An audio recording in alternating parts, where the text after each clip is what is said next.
The #1 risk to society, exploring controversial solutions to the global water crisis. And cruel, inhuman and degrading. We'll examine the UN's efforts to end FGM. I'm Shuli Ghosh and this is Insight.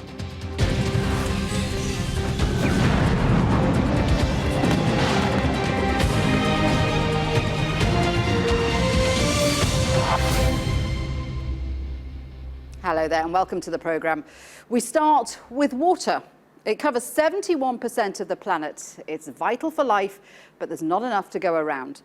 The UN says 2/3 of the world's people will live in water-stressed areas by 2025, the result of increasing demand, increasing populations, and the effects of climate change.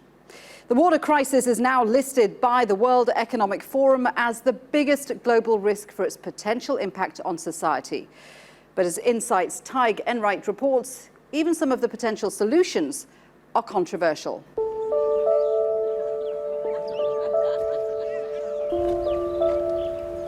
The impact of drought is well known in Somalia. It's just a few years since 250,000 people died because of a famine caused by the lack of rain. And things are drying up once again. This is the cow that we usually milk. I raised my children with her milk. As you can see, she is now dying. The other one is dying too. There's been a drought in Guatemala since 2012, and those who live off the land have to get used to saving what little it offers.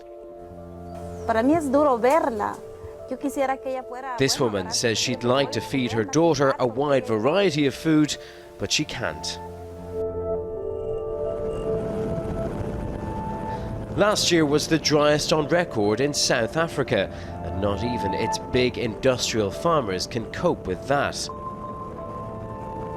Global warming and growing populations are creating the perfect storm for a worldwide water crisis, threatening people's lives in a variety of devastating ways. There have been warnings that future wars could be fought over water. But could an old workaround offer a new solution? Taking the salt out of seawater has been a prohibitively expensive practice, but new technology has made it more affordable and practical. One company in Israel has been a pioneer and helped turn this once arid nation into an exporter of water.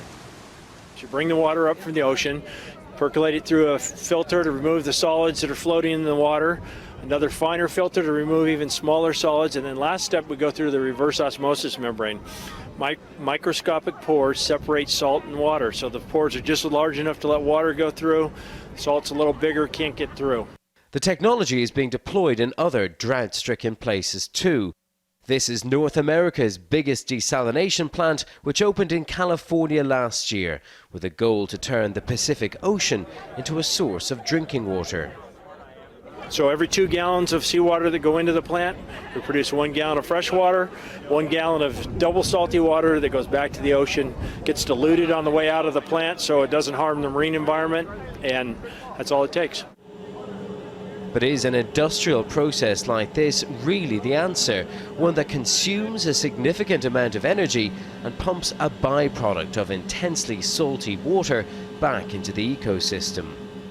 This is the most energy-intensive water supply option with the most greenhouse gas emissions. So as opposed to doing things like conserving water, doing the things that are environmentally beneficial, right now we use it once, send it to the ocean, and then we're going to use even more energy to desalinate it and drink it again. We call that the cycle of insanity. Even in Britain, which is known for its high rainfall, desalination is playing a greater part in its water supply.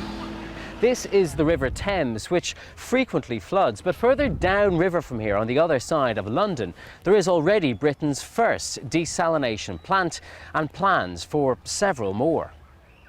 Certainly for cities, and a lot of us big cities are on the coast, it's a solution because locally for drinking water it's just about cost effective, it's getting cheaper. Some people, though, are worried about the impact of pumping this incredibly salty water back into the ecosystem. Are they right to be worried? Yes, yeah, it needs care and a good environmental assessment of what you're doing. So, salty water needs to be pumped deeply out into the sea. You have to be careful because it's heavy, so it will tend to spread out on the floor. It's cheaper now than it used to be, but is it still a rich man's solution? In sub-Saharan Africa, they don't have the money. It's also very difficult to supply desalinated water to the middle of a continent.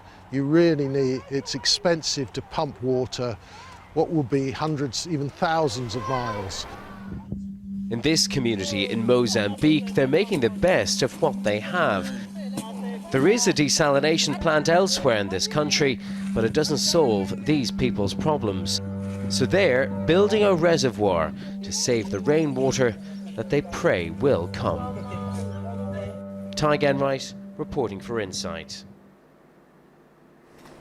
Well, to discuss this further, I'm joined here in the studio by Fadi Itani, who's the Director for Global Communications and External Relations at Islamic Relief Worldwide. Also joining us from Oxfam is Andy Bastable, who's Head of Water and Sanitation with Oxfam. He's in Oxford here in the UK. Andy, let's start with you. I mean, we always think of this planet as being fertile, covered in water, but actually the fact is most of it isn't accessible, and something like 1 billion people on this planet don't have access to clean water. Yes, that's right. And what we're seeing is a sort of combination of a number of effects, like severe rainfall effects. So with the climate change agenda going on, we're seeing kind of huge, the same kind of annual rainfall, but only in, say, a 2 or 3 week sort of period. So then you get more runoff, so it doesn't infiltrate into the aquifers. We're seeing kind of glacial melt. So you've got situations like in the Himalayas where the melt from the glaciators is decreasing over time. So in the middle of Kathmandu, you've got a central river, and that used to be always, even in the dry period, about 4 or 5 meters wide. Now it's down to a trickle going through the center of Kathmandu. It's very, very visible. Then we have kind of cross-boundary sort of water issues where various countries are building dams and therefore they're holding back the water, and then countries downstream aren't getting the downstream water. There's also contamination. So many more urban areas over aquifers that kind of over time mean that you get contamination of the aquifer. And then we've got over-abstraction. And over-abstraction meaning in many coastal areas, the whole coastal area of Southeast Asia, and specifically in countries like Bangladesh and Vietnam, because of the over-abstraction, we're getting increase in salt water from the sea, so that's direct kind of saltwater intrusion, so a huge problem of salinity, and in places, drought-prone places, like so North Kenya, in around Lake Turkana is a huge lake, and it's slowly going saline, so people are having to walk inland from the lake for 1 or 2 hours to find a well which isn't saline, whereas before they just take their water directly from the lake. So, okay, Andy. Yes, it's very obvious. Thank you for that. So Andy set out some of the problems that we're facing. Fadi, are governments doing enough to try and reverse some of these problems? You've just come back from Somalia. I mean, that's a particularly hard-hit country. Yeah, actually it was an eye-opener, this trip to Somalia, because really the absence of water is absence of life. And I've seen it in action. It's not really, I've been told the story, I've seen it there. Governments, public sector, NGOs, they're trying their best. They need to work together more now because this is not something going away. It's actually a danger that we're all facing and is increasing. And it's not just one part of the world. It's actually either we have floods or we have droughts. So the climate change is really a serious impact on all of us now. And it's not just, underdeveloped countries. California is really struggling with finding water, as well as Somalia, as well as, Bangladesh and so on. So basically, a more collaborative and collective solutions needed, and joint working to try to find solutions. And there are some good signs. Well, we heard in that report there about desalination plants, which appear to be getting cheaper, but they're still a rich man's solution, aren't they? And they have these side products which are causing problems. Yeah. There is no alternative to proper fresh water, and this is something we actually need to acknowledge. But in the absence of water in certain parts of the world, you really need solutions, and this is one of the solutions. It is expensive, but it's getting cheaper. Also, the solar power is actually helping to get water from parts of the world where basically there is no electricity, and this is where solar power is available throughout the year. So they are really, the solution forward is really innovation and investment in technology. And I think the public sector really, they need to lead on this and invest, not just to make money out of it, but also to add value and help humanity. Okay, let's talk about the security situation. Andy, US intelligence agency said a couple of years ago, that there could be a global water crisis and a global water war by 2030. How big a security problem is the lack of water? I think it's huge. I mean, there's been talk about the water wars for a long time, and it's, now it's 2030, it might be 2040. But yeah, it's a very real kind of problem. Mostly it's around displacement of people. So if kind of the most arid areas of Somalia, Ethiopia, Kenya, Uganda, if people the actual access to water gets so difficult, where are they going to go? They're going to start either going towards urban centres or crossing borders, and that's when it all gets a bit difficult. And that's but you when also have this issue where involved. you've got several countries fighting over the same stretch of water. For example, the countries along the Nile. One country might build a dam, another country might feel the impacts of that. So it becomes highly politicised as well.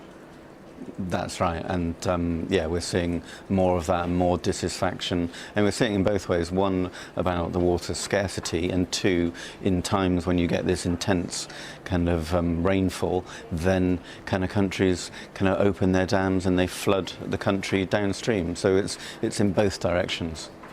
Andy, thank you very much indeed for that. As far as the security situation goes, this idea that the demand for water is increasing, therefore there are going to be conflicts over water, where we might have seen it over oil before or resources, now it's going to be water. It is unfortunate, but it looks like it's more likely that this is going to happen. And this is where we really need more solutions to really get more water and share it, because we have some parts of the world got a lot of water, some parts they don't, and we have some parts really consuming a lot of water, while some parts they don't. So you believe there is a solution, that if we work together, that we can of course, solve this the is problem? really the bottom line. We need to work together and minimize this threat and danger of really the absence of water will lead to wars, is going to lead to wars. Now petrol is going down in prices, water is going to go up in prices basically, and I think the way forward is to work together and find solution. Fadi, thank you very much indeed for that. Thank you to both my guests, Fadi Itani and Andy Bastable. This is Insight. Coming up, an assault on women and girls. We'll look at efforts to end the practice of FGM.